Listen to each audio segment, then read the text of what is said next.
Well, I can hear lots of shouting and bawling.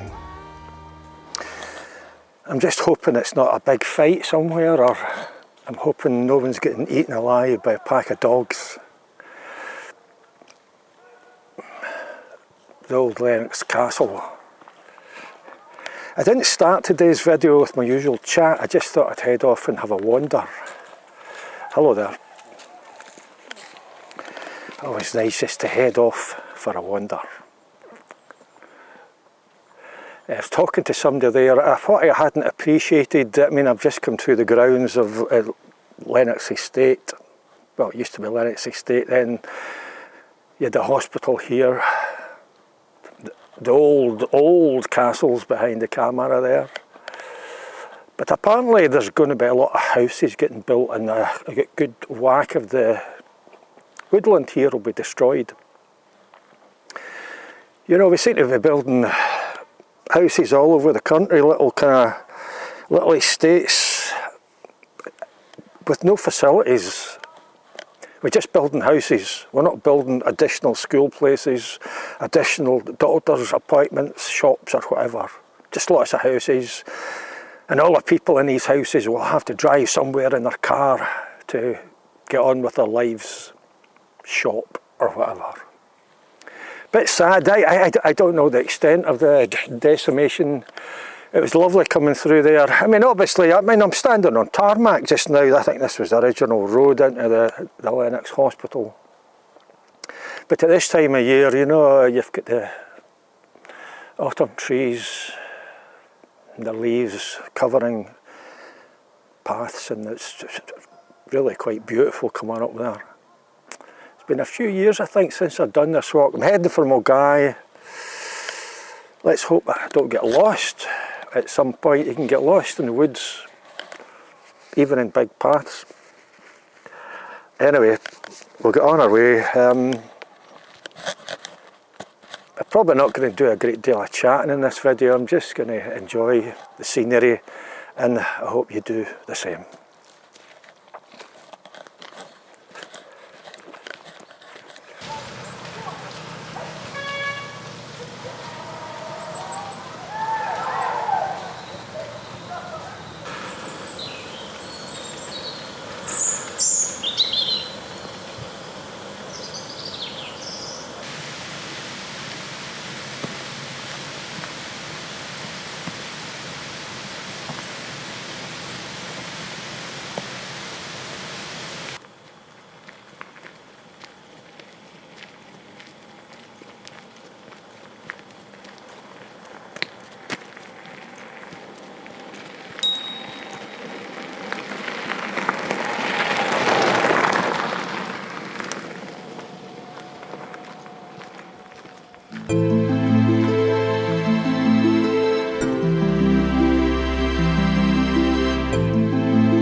We've got a bit of a seat here.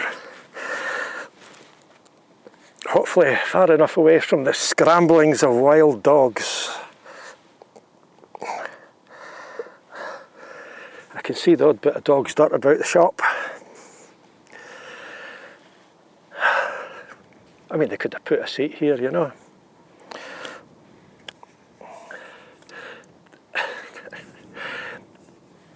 The views are stunning. Glasgow, the south of Glasgow, way to the north, Dumgoyne on the Sartlain Hills. It's a wee bit misty, but it's just glorious. It's been a few years since I did this walk, and I was wondering if I would remember the way through the forest there. I did, thankfully. Although I kind of missed a bit. I was expecting to see huge rocks at one point, big kind of boulder things that I once sat on during a video. I don't know why I missed them. But anyway, we got where I was wanting to go.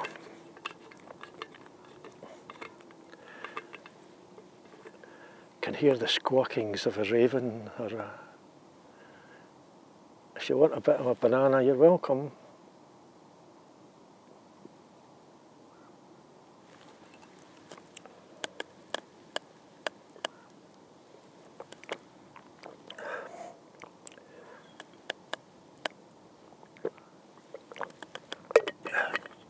It's just a banana and a quick chat. It's a wee bit cold up here.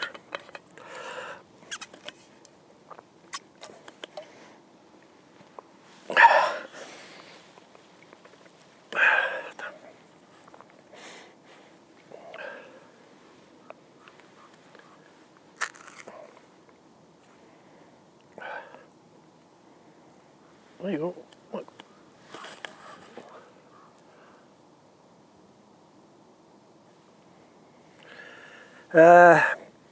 I saw an interesting YouTube video while I was eating my breakfast this morning. It was only about 4 minutes long or something. I think the channel was owned, if that's the word, by the Observer, and it was about honey. Fascinating. This is the thing about YouTube. Every now and then you see an absolutely mind-blowing bit of footage or information that really gets you thinking. As soon as I saw it, I thought, wow, that is something else. And it's basically talking about honey and why so much of the honey that we see on our supermarket shelves, the cheap stuff, isn't really honey.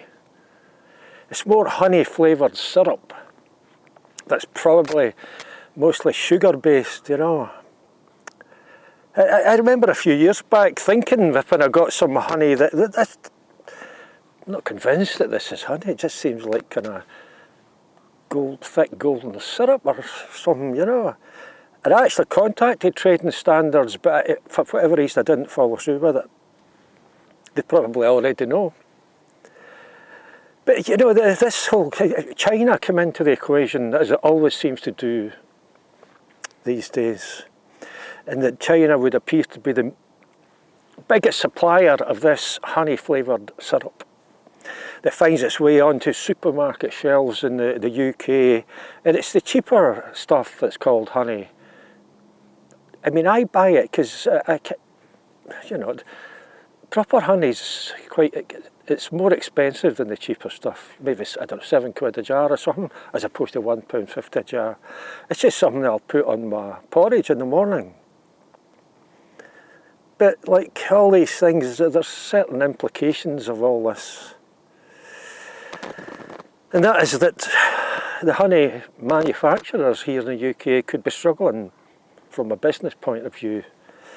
You know, it's bad enough when some years that the bees don't make as much honey as they normally do for any number of environmental reasons. But if you've also got cheap honey-flavoured syrup flooding the market and coming from China, then that puts real honey in real jeopardy.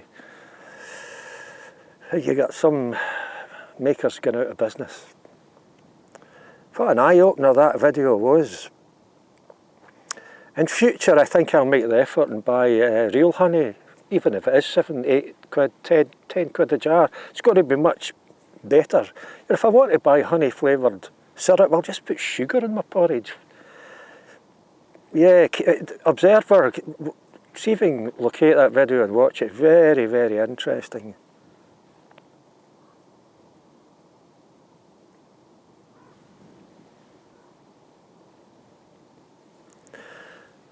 The other thing I'll just have a brief chat about, don't worry, I'm going to try and stay away from politics and war. I'll try and touch on a different subject. I'm going to touch on men's bladders and urination. I had to get up to go to the toilet twice during the night last night. I felt as if I really needed the toilet. Had a pee. I wasn't really bursting as much as my bladder was telling me. In other words, my bladder was a little bit irritated and giving me false signals. You need to empty your bladder. No, I don't. I could last till the morning. What are you talking about? Anyway, you know, I think obviously when you're a man of a certain age, you're thinking about your prostate and stuff like that. And if you're having to get up an awful lot during the night to go for a pee, maybe you should be seeing your doctor. As far as your prostate is concerned, I know it's not my prostate. I had it kind of checked a while back. Although that's not to say you shouldn't get it checked regularly. But I know why I had to get up twice to go to the toilet, because I thought I needed a pee. I made soup yesterday. Bear with me, there's a link here. And, you know, lentil soup with bacon, sprouts, and a fair number of spices. A bit of chilli, a bit of ginger, other kind of spices, cumin, a bit of garlic and black pepper. And I have found, and I've pretty much proven this to myself, that if I put black pepper on my foodstuffs, and it's the same with chilli or whatever, but black pepper itself does the business. It irritates my bladder, and when I'm lying in bed at night, I'll wake up and think, oh, I need a pee. But I actually don't.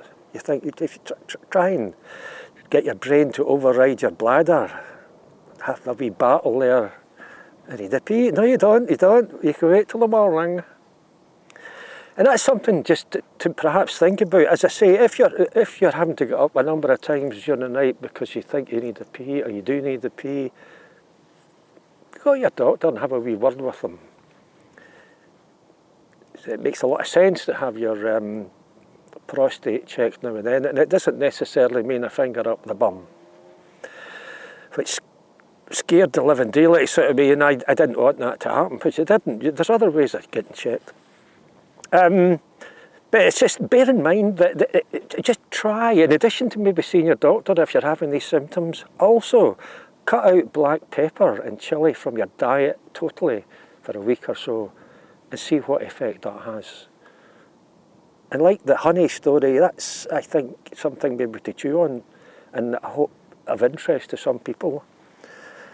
Other people will be thinking, my God, what's Ed prattling on about now? Anyway, I'm getting cold. I'll eat this banana and we'll head on our way. What a lovely spot this is, you have no idea.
Well, I found a brewery,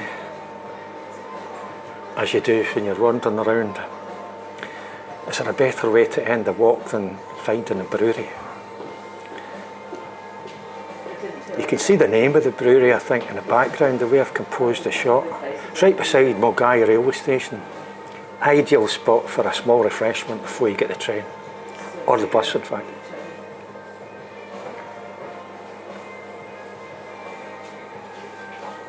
Oh, it's lovely. I thoroughly enjoyed the walk.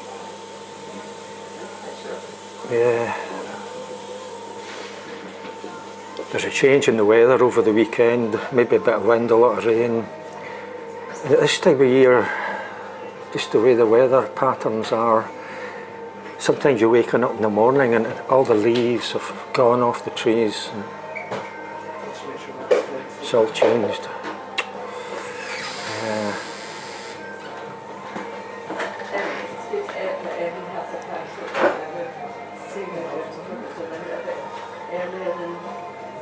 Anyway, I'll leave it at that.